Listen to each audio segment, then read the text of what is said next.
On this week's show, is 2021 the year of the staycation? In the news, we're going to be revealing the top 3 UK destinations for your holiday let property. And we're going to be answering all your property related questions.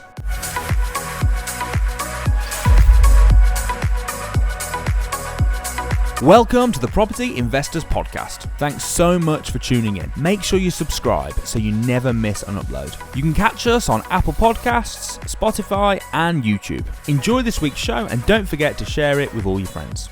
Hey, I'm Russell Leeds. Hey, I'm Alistair Cunningham. And welcome to the Property Investors Podcast. Did you have a nice Easter? Yeah, it was alright actually. It was alright. Good. It was good. I've still got my hair. I saw that ridiculous podcast that you done last week with who's that? Who's the guy you had on? He's the camera guy. Oh, the cameraman. For some reason he got promoted that week. I was really busy, so I couldn't make filming. But yeah, Ricky got promoted that week to. Did you listen to the show? I listened to the first 5 minutes. So you didn't hear us talk about you later on? No. There were some really good moments. You should listen to. I can't believe you didn't listen to the show. No, look, I was. Do you know what Ricky said? Oh, have you listened to the show? Like Ricky messaged me like a little puppy dog. He was so excited that he made the show. He was wow! He was so excited that he actually made the show. He's like, I was on. He goes, did you watch it? And I'm like, I'm not in it. I'm not watching it. And it's like, so I watched the first 5-10 minutes. And then they started talking about me going for a hair transplant and all that sort of stuff. So is your rule of thumb, if you're not in it, you don't watch it? That's really bad. On that occasion. That's it's terrible. not actually. I do watch a lot, but that's on that terrible. one I thought, no, Ricky's took over. No way. But anyway, so he done well. I think he done well as a fill-in. Yeah. I thought he did a good job. Do you know, it's like when you have a football team and the main player's on the bench and the sub comes in. They never do quite as well, but they fill a gap. So sometimes they do. Sometimes they surprise you. It's one of the best shows of the year. One of the best shows of the year. Our viewings did take a dip. Yeah, I'm sure they did. I was Probably a few unsubscribes as well. Unsubscribes, all that sort of stuff. No, it was a good show. He did a good job. But so what did you get up to over the weekend? Anything proper? Did you work out? Did you have? Because it's a weird one, isn't it? It's like a long weekend gifted you on a plate. The thing is it a long weekend? Because we're still in lockdown, so everywhere it doesn't feel like a weekend, does it? It doesn't feel like a bank holiday. It doesn't feel like... Well, you can meet people in the garden now. Yeah. Legally. Yeah, legally in the garden, so you know, every cloud. Yeah. And there wasn't many on Sunday. It was very nice. But it sort of gets onto our topic, I suppose, really, because things are starting to open up now. So next Monday, we've got a load more stuff opening. I can't... Do you lose track a little bit of what you can and can't do? I think next Monday, on the 12th, I think we can...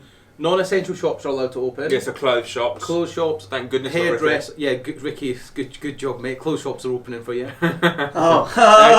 Hairdressers, so good job. For you. Barbers, hairdressers, same thing. Hairdressers, barbers, haircutters, they're all open up. They're all opening up. And then also pub gardens. So you can go for a meal as long as you're in the garden. Yeah. They could have brought that in months ago because it's been too cold to do that. Yeah. That could have been open the whole while, wouldn't have been used. I don't know, but it's going to be great just to go out for a meal. Actually, just go out for a meal with and just enjoy it, just whatever. But yeah, it was good. I mean, you have the staycation. You can kind of do that anyway, though, because if you can just eat outside. Shops have been doing we go to Marlow. It's not far from here, especially on a weekend. And all the restaurants are open. It's just for takeaway. Yeah. But there's loads of benches everywhere. Yeah. So it's not quite the same, is it? Not well. Eating your Greggs sausage roll on a park bench. No, but I'm not talking Greggs sausage roll. I'm talking your proper. I know you are. Your proper. No, I get it. But look, it'd be good for everything to open up. Obviously, it's next Monday. So, and then obviously it's a plan. I did listen to his speech on Monday, and he's talking about we are sticking to plan. When is it that you're allowed? Staycations are open now, aren't they? Actually. Yeah, they open Monday. So from Monday, part of it is hotel visits and that are going to be opened up as well. I believe. Don't quote me, but I believe. Yeah. Well, I thought they were already open. If it was like business. For business? Yeah, business only. But now you can go and just stay in a hotel as long as it's with your bubble, I believe, and also self-contained accommodation, things like that. And they're talking of making it very difficult to travel abroad this year. unless you've got a COVID passport. Well, what COVID passports? What are they going to be for? It's funny, isn't it? Because all the conspiracy theorists that were coming out like a year ago saying they're going to bring out, everyone was like, "Shut up, you!" And the government were like, "No, we'd never do that." And then now it's like, "Oh, actually, we are thinking of bringing in passports for COVID vaccines." It's very interesting, but we'll have to see. Who knows, mate? I kind of stopped following. To be honest, I've kind of stopped following. I just get on with my life and just do what I can do. And if I go somewhere and they say you can't do it, then I'm like, okay, fine, whatever. I'll just move on and do something else. Yeah. I just get on. I'm not letting it bother me. But it's. I'm getting a bit bored of it. I know that much, and I know the vast majority of the country are getting well bored of this now. So anyway, we'll see what happens next Monday. But the big question is when it does properly open up. If it is Monday, like you say, I'm also beginning to lose track of what you can and can't do. And also, do you know when they say, "Oh, it's going to happen this Monday"? I just think, well, let's wait and see, because it very easily could not happen. When did he say that all restrictions are going to be lifted? Is it May 17th or June 17th?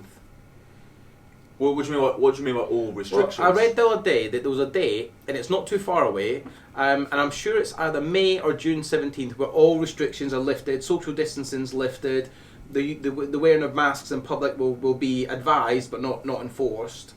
I'm sure it's June 17th. Roadmap. That's it. There's the roadmap, isn't it? Yeah. So roadmap out of lockdown. I'm sure it's June 17th. That it's everything's like. That's it, no more. Yes, no so 12th of April, non-essential retail, personal care, hairdressing, nail salons, public buildings, libraries, etc. Most outdoor attractions, so theme parks, zoos, indoor leisure facilities such as gyms and swimming pools are going to open. Hospitality venues can serve people outdoors only. Self-contained accommodation such as holiday lets, where indoor facilities are not shared, can reopen. Okay, brilliant, which is what the main topic of the show is going to be. And funerals can continue with up to 30 people. Then 17th of May will be step 3. So we've got another month and a week sort of on. Outdoor, most social contact rules will be lifted, although gatherings over 30 will be illegal. Outdoor performances, such as outdoor cinemas, outdoor theatres and outdoor cinemas can reopen. Isn't that amazing that outdoor cinemas aren't allowed to be open now when you're in your own car? But does that mean outdoor cinemas? Because there's a lot of outdoor cinemas in London where you actually go and sit down outdoor and. Well, I'm assuming that they're going to be allowed. Indoor hospitality, entertainment venues such as cinemas and soft play can reopen. Yeah. Large performance, and so that's when you hopefully go back to events. Yeah. And then June 21st, what you're talking about. It's hoped the legal limits on all social contact can be removed. Okay, so hopefully there is a bit of a light at the end of that tunnel, and. Yeah, June 21st. We'll have to just wait and see what happens. June 20th. So it's like over a year. I mean, we've been doing it a year now. 3 months. But I mean, there's talk, isn't there, about the COVID passports, but also that I heard about people not being able to travel at all this summer. Yeah. I can't see anyone travelling before June, but it could would you book a holiday abroad right now? Yeah. Okay, you probably would. Actually. I wouldn't care less. What would you book one in June? Yeah. You know, when I say book it, obviously I know you'd go, but would you think, it's probably going to get cancelled? I'm probably going to get forced to not go. I would just the thing is, right? All the holiday companies, they obviously know they obviously know that the holidays are going to start opening up. They're all putting the prices up. Like I saw the other day, there's a well-known forest holiday company.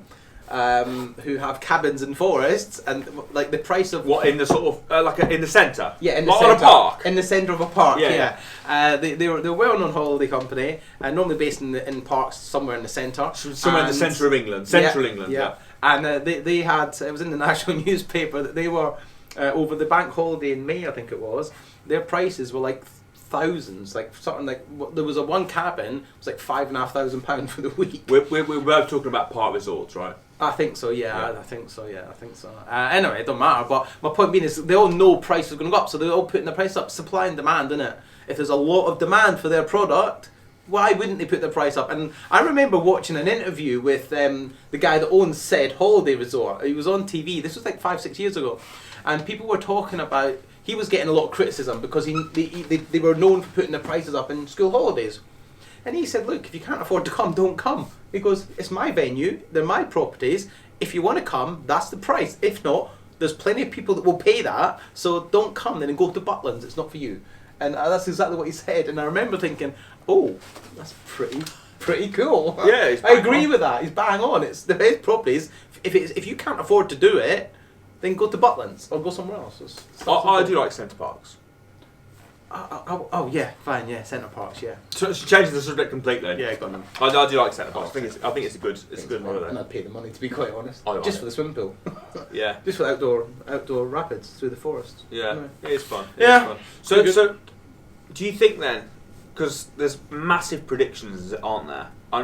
It's kind of obvious, you can kind of see it coming a mile off, but staycations are going to be massive, aren't they? I think so. I've got obviously I speak to lots of academy members, and a lot of them are really trying to find service accommodations at the minute, because they want to make them as holiday lets. They know SA is going to be booming, especially if you've got like seaside resorts, things like that. The reason why I couldn't be on filming last week is because I spent a week away, 5 days away, viewing properties for holiday lets for people that are asking me to find them properties, and the markets are absolutely going nuts for it. There's houses in seaside resorts that 2 years ago were selling for 80 grand, are now up at 180, 190 grand. I viewed a 3-bed property last week that is on the market. I've secured at £265,000. The guy was telling me 2, 3, 4 years ago that would barely get 120, 140,000 pound. Really? Yeah. And this one's a buy refurb as well. Do you know what I mean? It's just ridiculous. And there's so much demand for it at the minute, and people know that staycations are where it's at this year. People are going to be so many people are going to be scared. As you said earlier, you asked me if I would book abroad. I would, because I don't really have to worry too much about things. I don't have to worry about my kids because they're young. They're not young anymore. I don't have to worry about all that side of things. If I want to go on holiday, I can just go on holiday. But obviously, if you've got a family with young children and you've got a husband and wife, they've got to figure out work and figure out whether or not they've got to isolate when they come back, then it's going to put pain to all plans. Well, so I heard talk about that. That's probably one of the problems. Did you hear the talk about if you go to certain countries, you've got to go and live in a hotel? Yeah, well, I know somebody that's doing it at the minute. So what's that all about? They've just come back from Brazil, and they've got to stay in the Radisson Blu at Heathrow Airport. They've got to stay there for 10 days. And they've got to pay £1,700 for the privilege, even though it's a £60 a night hotel. But you go on booking.com, you can book the Radisson Blu for £60 to £100 a night. But yeah, they've got to stay there for 10 days and pay £170 a night.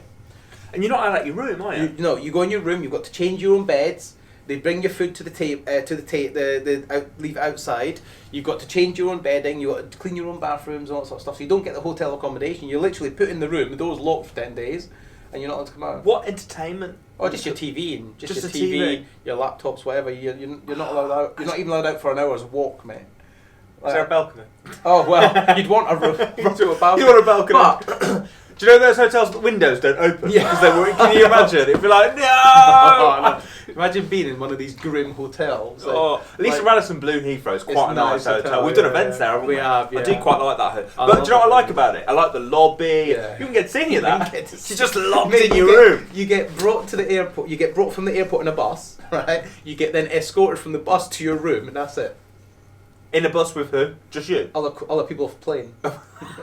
It's just like, right, you guys, you're straight on the bus. It is funny, but like I said, I've got a friend that's doing it at the minute, and they're not happy. But and if you lie about, if you're like, oh no, I've just come back from Tenerife, £10,000 fine, mate. It's 10 years in prison. Oh, okay, fine. I knew it was a big fine. I knew the prison sentence as well. It's like, can you imagine? Like, what are you in for? Because obviously, you know, it must have something pretty bad. Oh yeah, I murdered someone. What did you do? I pretended I'd come back from Tenerife when I come back from Brazil. So, I lied on my boarding card. I lied. I told a lie. I lied on my immigration card when I landed. Well, it is what it is. You know, the prison sentence is 10 years. So don't lie. Like you'll never get me feeling sorry for people that break the law and go in prison. Never. If you break the law, you go in prison. Simple as that. Anyway, but don't you think that the punishment is disproportionate? Well, yes, yeah. You know, you compare it to other crimes. Of course, yeah, but I'm not the judge. I don't set the terms. I just follow the law. Just follow the law, innit? Just get on with it. Yeah, sure. But it is interesting because the old BJ was talking about the traffic light system. So the countries around the world are going to be on a traffic light system, and you can only go to ones that are in the green, obviously amber and red. So anything that's in the red is you've got to self-isolate, etc., etc., etc. So it's not hard, is it? Like, you just book somewhere that's in the green, because it doesn't go from green to red. It goes green, amber, red. Okay. So what about if when you book it, it's green, yeah, and it changes to red, right? But then the holiday companies are all the holiday companies that I've looked at, and I'm looking at booking flights because I want to go to Vegas, I want to go to America, I want to go out and I want to get out of the UK for a little while, and so I'm absolutely looking at trips and holidays, and they're all offering no quibble. We will move your date. So if the flight gets cancelled, they don't give you a refund, but they'll move and they'll change your flight so you can cancel and then reschedule at no cost to you. So it really, they're bending over backwards to get your business and to make you have confidence that if you book a holiday, well, they've got to, haven't they? Yeah, if they didn't offer that, people wouldn't book. Yeah, didn't. And interestingly, though, I was speaking to somebody who works at an airline. Like, he's a pilot, and he works. He's on furlough at the minute. But he was telling me, do you know how we keep seeing planes up in the sky? Do you know why that is? Some of them are flying with no people in there. Do you know that? But because they have to by law, because they've got the contract for like a 20-year period to do the charter flights from here to Dubai, right? And they have to run like 2 flights a day, irrespective of who's on that plane. It's so that, do you know when you look at a bus timetable, there's a flight at 10 o'clock. It's so it keeps the consistency of planes in the air. So all these flights, they're all chartered and they're all contracted for a long period of time. And if they don't run them flights, they then risk losing the contracts. So when everything comes back to good, they won't have the contracts anymore because the people will take them off. The people that run the airlines will take the contracts off the airlines. It's all about the chartering of airlines. And although they got a little bit of leeway with it from the government, a lot of them didn't. So the government, who are harping on about like climate change and they are letting empty planes fly around. Listen, my colleague that I know, he's a pilot. I won't say who he flies for, but he's a pilot, and he flew a plane from London to Hong Kong with about 6 people on there. Wow, It's bizarre, isn't it? On the British Airlines flight. No, it wasn't. It wasn't the British Airlines one. It was. It wasn't. No, it doesn't matter. But so I think you're right in what you say. Would you book a holiday knowing that it could potentially, one, change from a green to a red zone, so then you've got to isolate, and secondly, is it going to get cancelled? So that's forcing people. Plus, also the cost is going high. So the cost of flying is getting higher and higher and higher. The cost of holidays is getting higher and higher. So people are going to be forced to stay in the UK because they can't necessarily afford to go on these luxury holidays to wherever they choose to go. But then I think service accommodation. I think service accommodation will go nuts. It's going to go nuts. I think it's going to go absolutely bonkers. I looked because typically with service accommodation, tourists is like the fourth. Yeah, it's more business people, business. which is why service accommodation has managed to kind of continue, and people are maybe not thriving, but sort of a break even on their service accommodation. We've been saying, and we've said it on a few times on this show, now is a great time to do rent to rent and to secure these properties. So securing rent to rent service accommodation apartments now and the last 3, 4, 5 months, but only if you've got a business in the background or a budget in the background to sustain the last 4 or 5 months where the occupancy is not going to be that high, knowing that come June, July time, it's going to be sky high.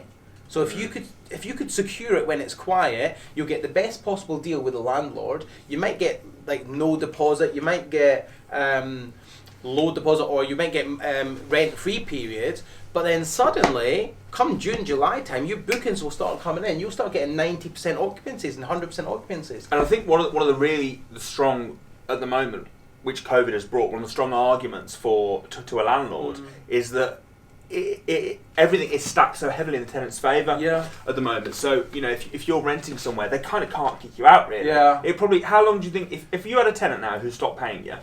How long do you think it would take you to get that tenant out of the property? Is this on the record or off the record? This is on. This is. It would take you a long time. This is. Well, it can't be off the record. You're not going to go have a baseball bat, are you? So. No, I don't stand for it, and we just get them out quickly. How?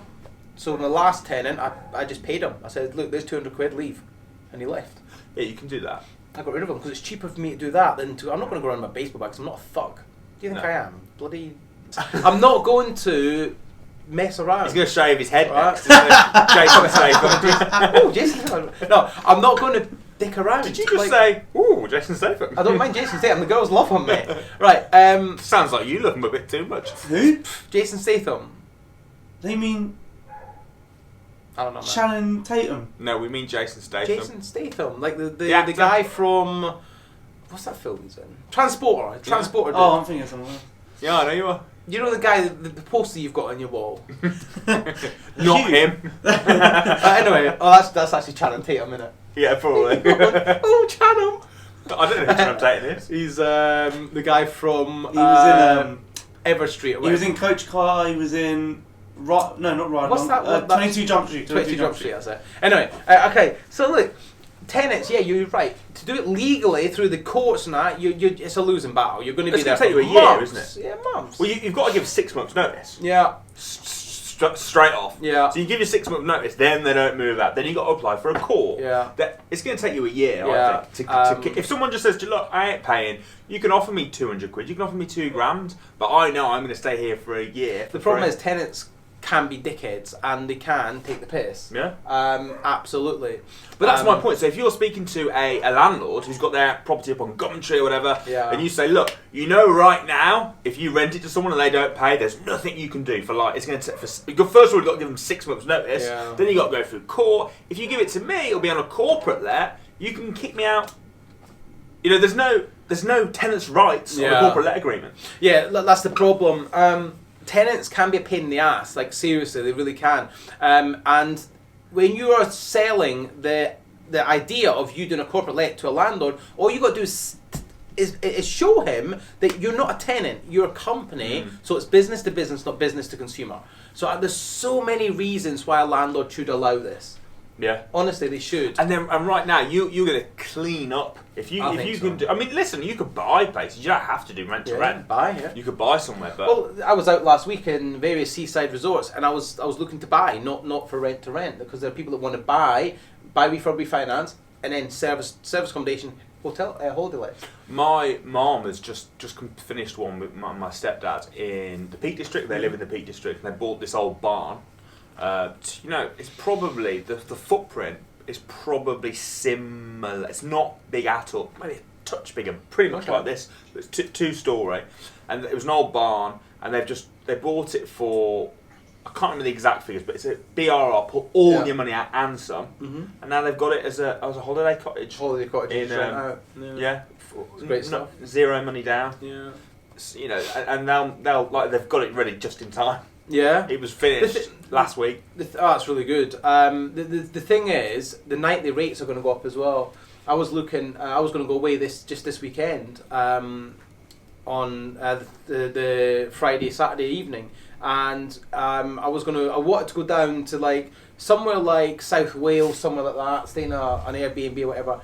Mate, they were ridiculously expensive, like £200-300 a night. Now, in comparison, they're normally £100 a night, and they're all sold out as well. So it's I It's couldn't just find supply any. and demand, isn't it? Supply and demand. Everyone wants to get He out. speaks. I didn't know he spoke. Or when we went to Sky Snowdon, literally, we didn't try to book anywhere, so on the way down. Yeah, to be that's fair. what I do. But literally, just nowhere. Yeah. It was like we got there, and it was like, look, what the hell? There's Nothing nothing. available. I would have had to drive like an hour to go Yeah, and find yeah. somewhere. It was ridiculous. So But I think this year is massively going to be service accommodation is going to go sky high. I think your nightly rate is going to go sky high. Ricky's putting all his nightly rates up on his properties. He's doing like Oh, he speaks. he speaks. Here he is. Ricky's Hold putting on, all where's his. my... Can you see my 2p? I'll just pick it back up and put it back in my pocket, shall I? Is that a joke? yeah, he's added his 2 pence. Now he's taking it back. Yeah, because you Well, didn't want 2 it. pence is about right for Ricky. That was his salary for being it. Is that what you got paid last week for the show? Right, now time for this. We love you, man.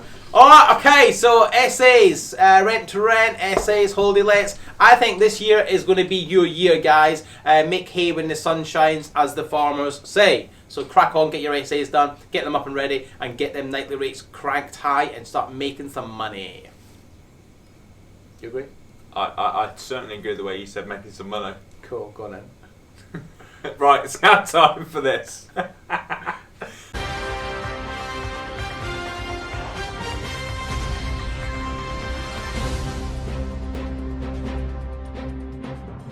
So in the news this week, we're going to be looking at the top places to buy seaside properties, given the COVID boom. So post-COVID property boom has hit people, as people search for the best places to live near the sea.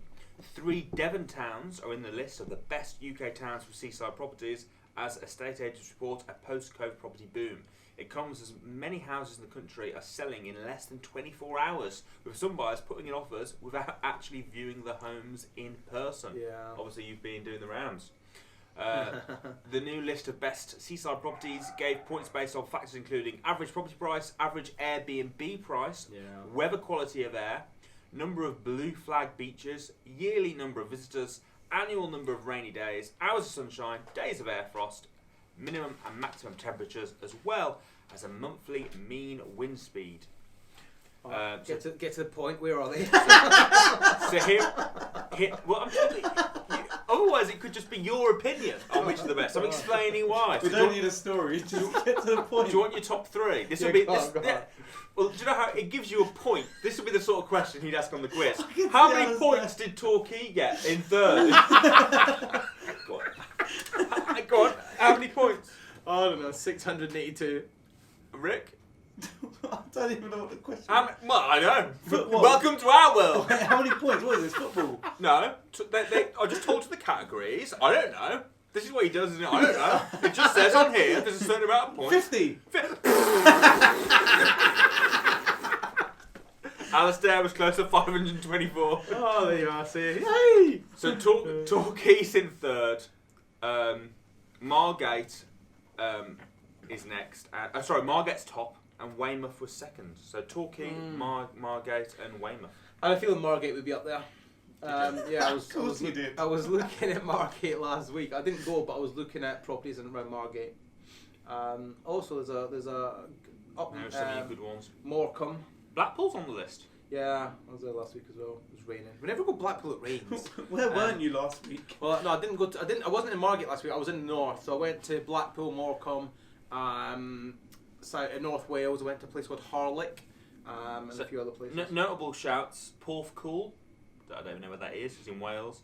Southend-on-Sea, Margate, Weymouth, Torquay. There you go. So there's some of your good areas, guys. We've already told you that SA is going to be booming this year. We've already told you that holiday lets are going to be their way forward. Your areas as well. We've told you your areas. And Russell even gave you some tips on how to do due diligence, checking for the number of blue flag beaches, and all that other information. All that jazz. Right, it's now time for the quiz. This is the part of the show where Ricky quizzes myself and Alistair on utterly pointless questions to find out who is the best property investor. I say that, I am kicking your ass, frankly. It's 5-2, isn't it? Well, listen, at least I turn up and I give it everything I've got, unlike some people that wouldn't even zoom in to do the quiz. That's true. Wouldn't even zoom in to do the quiz. Get on with it. In the red corner, we have the one and only, the legendary Mr. Russell Leeds. In the blue corner, we have Alistair. Okay, phone's ready, notes out. Yeah. I'm going to read the question right down your answer. Is it closest to, is it? This is good. Whatever shit he's found this morning on the way in here. And it would be like, how many rooms has my nan's house got? If you added up all the HMOs in the country, how many rooms are there? I don't know. Go on, Right. Okay, question number 1. Now this is going to be closest to... Of course it is. Why don't you keep your opinions to yourself or get out? Alright. Get your stuff. Alright. Right, this is going to be closest to the place. Okay? Where was the most popular place to buy property in the last year? When you say closest to the place, So like if nearest city, closest to nearest city. Yeah. So like if Are you going to know? Probably not, but you know, that's what We you're get a map out. Alright. So the nearest city. What was the most popular place that was bought? Say the question so that we can actually understand. Where was the most popular place to buy property in the last year? Okay, fine. So where was the most popular place? Okay. Okay, question number 2. What was the annual price change in percentage for property in the UK in the past year? Okay. Hold on, let Russell finish. You're going to be miles off. You're just rushing it. You just Go on. Question number 3. All closest to. This is he's changing his answer after seeing mine. I didn't see you. What did you put originally? I'll tell you in a minute. I'll tell you both because I changed it because I suddenly thought about something. But okay. Okay, this isn't going to be a closest to. It's just going to be a right or wrong answer. Okay. According to Zoopla, what feature is top of home buyers' wish lists? Yeah, you couldn't really have closest to, could you? No.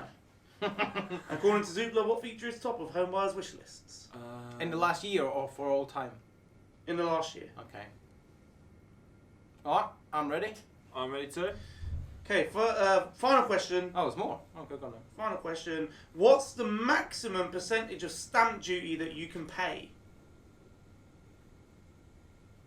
Okay. I kind of feel like I totally should know that one, but Well, a solicitor deals with it. Why would you? You don't need to. Yeah, but that can't be the answer. You've got to try and guess the answer. that's what he puts lister deals with. He put Ask Dave. All right. Right. Most popular place to buy property in the last year. Alistair Up at Manchester. and Russell. I put Birmingham. Solihull. Birmingham. That's really good. Yeah. Solid. I thought it was Northwest. What was the That's annual interesting. price change for property in the UK in the past year? Russell, I put 5%. I put 5.6%. 6.9%. I thought I originally put 8 because I thought it was 8%, and I was still would have won because 8 6.9. So anyway, According to Zoopla, what feature is top of home buyers' wish list? Russell. No, you let him go first. Alistair. I put gardens and outdoor space. Russell. I put en suites. Garages. It's garages. Really? Yeah. That's Garages. actually he's quite interesting. It also surprises me, but it's worth bearing in mind when building new houses. Yeah. That's like the Yeah. And I wouldn't do single garages. I'd do big, like long double garages. It's taking up space there. Yeah, for a house, I know, doesn't it? It doesn't count as the square footage. Do you know when you're working out the price? Mm. But I mean, hey, at the end of the day, if it's what people want, go on. Last question. So is that one? That's 1-1. 1-1 still. What's the maximum percentage of stamp duty you can pay? I'm pretty sure I know this. You go first. 12. Yeah. Alistair, 12. Yep, 12%.